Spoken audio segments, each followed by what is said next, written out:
আসসালামু আলাইকুম। আমি এখানে আরো তিনটা কোয়েশ্চেন নিয়ে আসছি। এই বাক্যগুলো কনফিউশন তৈরি করে আমি এখানে তিনটা বাক্য লিখে রেখেছি। এই তিনটা বাক্যের মধ্যে এই তিনটা ওয়ার্ড দ্বারা এখানে ফিল আপ করতে হবে। সামটাইমস, আরেকটা হলো সামটাইম, আরেকটা হলো সাম টাইম। দেখেন, একটা হলো সামটাইমস, একটা হলো সাম টাইম, আরেকটা হলো সাম টাইম। কোন সামটাইমটা কোথায় বসবে এটা হলো মূল বিষয়। আচ্ছা, এটা আমি কথা বলি, শর্ট করে আমি বলে দিই। হি has lived in Dhaka for, কোনটা হবে, এটা নাকি এটা নাকি এটা, কনফিউশন লাগতে পারে।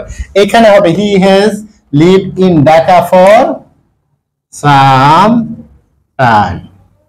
এটার মানে হলো, এই সামটাইমের মানে হলো কিছু সময়, কিছু সময় সে কিছু সময় ঢাকা বাস করেছিল। এই জন্য এখানে হচ্ছে কি সাম, পরে space time.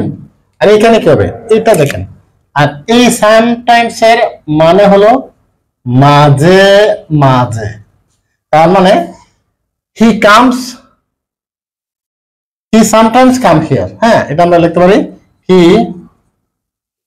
Sometimes comes here. সে মাঝে মধ্যে এখানে আসে, তাই আমরা এখানে লিখতে পারি সামটাইমস। আর এখানে কি, he will meet you some time. এটা হলো এই সাম টাইম দ্বারা বোঝায় ভবিষ্যতের কোনো এক অনির্দিষ্ট সময় বোঝালে তখন এটা হবে সাম টাইম।